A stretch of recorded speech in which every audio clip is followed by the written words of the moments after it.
নমস্কার। চারপাশটা দেখুন, মনে হয় যেন স্বর্গে আছি। এরকম নান্দনিক, এরকম অ্যাস্থেটিক্যালি প্লিজিং বাড়ি কোথায় আছে যদি কেউ জিজ্ঞেস করে, একটু কাছে আসুন, আমি বলবো কলুটোলা। এবার আপনারা বলবেন কলুটোলা কোথায়?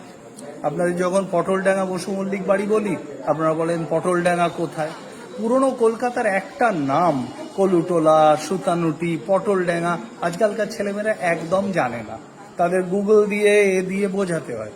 আমরা আছি বউবাজার সেন্ট্রাল মেট্রো স্টেশন, যেখানে তার পাশে যেদিকে টেরিটি বাজার রাস্তা যাচ্ছে সেখান দিয়ে ডান দিকে টার্ন নিলে ফিয়ার্স লেন, সেই ফিয়ার্স লেনে ঢুকলে দুটো বিখ্যাত বাড়ি, একটা যেখানে শ্রীরামকৃষ্ণ আসন নিয়েছিলেন, সমাধি হয়েছিল, পূর্ণচন্দ্র ধরের বাড়ি, আর অন্যটা এই সেই বাঙালি স্বপ্নের রাজপ্রাসাদ।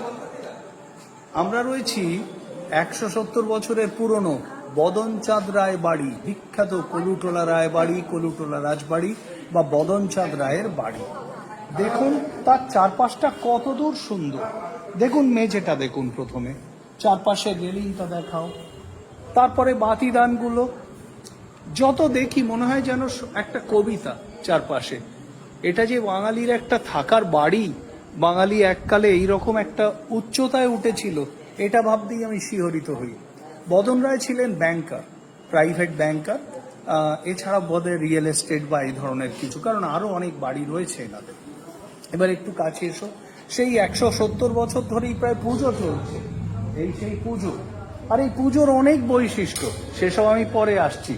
তার আগে বলি 1946 সালে যেহেতু এই জায়গাটা বহু ভাষাভাষী, নানা রকম জাতির মানুষ বাস করেন, এর চারধারটা ঘিরে সেন্ট্রাল ক্যালকাটা, তো এটা খুব বাঙালি পাড়া নয়। তাই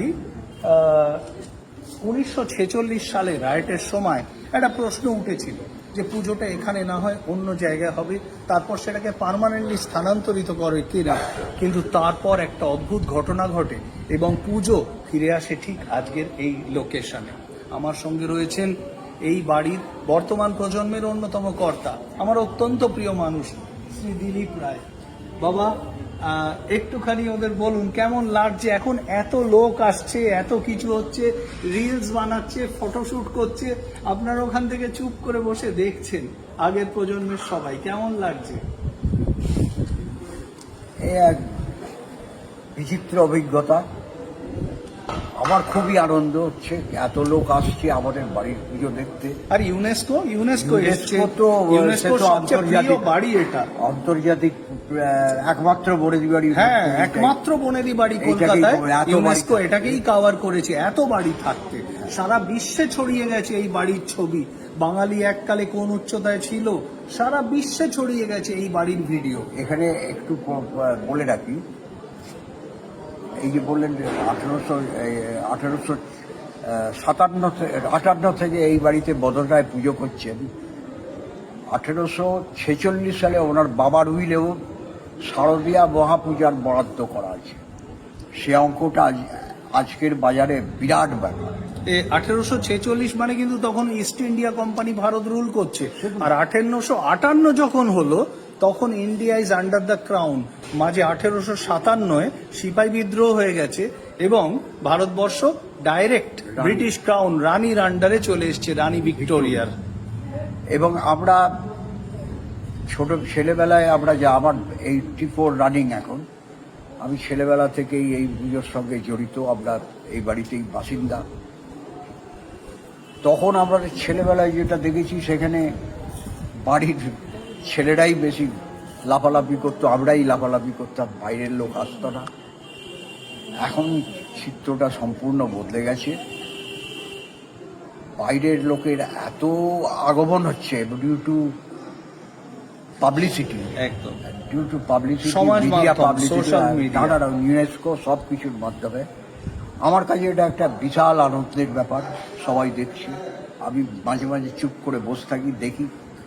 এক একজনকে আমি দেখেছি প্রায় 1 ঘন্টা 1.5 ঘন্টা বসে রয়েছে, বসে থাকে ওখানে, ওপরে তোলে, খিলেনের মাঝখানে চুপচাপ বসে রয়েছে, এরকমও দেখেছি। চুপ করে কিচ্ছু করছে না, খালি বসে আছে। তা আমাদের অদ্ভুত জিনিস এগুলো অনুভব হয়, আমার দেখে ভালো লাগে। আমি পূর্বপুরুষদের স্মরণ বাবা, করি। আমি জুতোটা খুলে ভিডিওটা তো খুব লম্বা করতে পারবো না, আস্তে আস্তে উঠে আসি। আসুন একটু মাকেও দেখিয়ে দিই, আর ঝাড় লণ্ঠন গুলো অদ্ভুত আসুন। ব্যাপার এখন চলছে। আমরা এত বড় সিঁড়ি, এই সিঁড়ি এবং এই হাইট, অপূর্ব না, কি অসাধারণ, এটাও একটা রেয়ার থিং। একদম। অন্য ওদিকটা কোনো ঘুরে দোকানে, দেখো। অন্য দোকানে হোয়াট আ ম্যাগনিফিসেন্ট ভিউ, মানে এরম আর কলকাতায় কোনো বাড়িতে নেই, আমি ভাউচ করতে পারি। ওখানে লেখা আছে দেখো, হৃদয় মন্দিরে পেতেছি আসন, মাগো তোমারে বসাতে, ঠাকুরের নিচে লেখা। এই সেই ঠাকুর, কি যে অসাধারণ সুন্দর। অষ্টমীর সময় যদি আসো বা সিঁদুর খেলার সময় যদি আসো দশমীর দিন, তাহলে দেখতে পাবে। আর এইগুলো একটু দেখাও ওপর দিকে, এগুলো বোধহয় বেলজিয়ামের, তাই না? বেলোয়ার, ভেনিস বা বেলজিয়াম। এর বয়স কত আমরা জানি না। সত্যি কথা, এগুলো পিওর বেলজিয়ান গ্লাস, দেখেই মনে হচ্ছে কাঠ গ্লাস, ক্রিস্টাল দিয়ে তৈরি। নট ক্লাস গ্লাস, একদম ক্রিস্টাল, হ্যাঁ ঠিক তাই।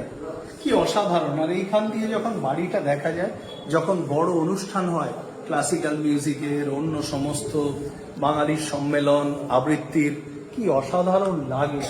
এই এত জায়গার মধ্যে বদনচাঁদ রায়বাড়ি আমার হৃদয়ে, বাঙালির হৃদয়ে চিরকালের জন্য এই কলুটোলা রায়বাড়ি একটা আলাদা জায়গা করে রেখেছে। তার কারণ বশত বুঝতেই পারছেন।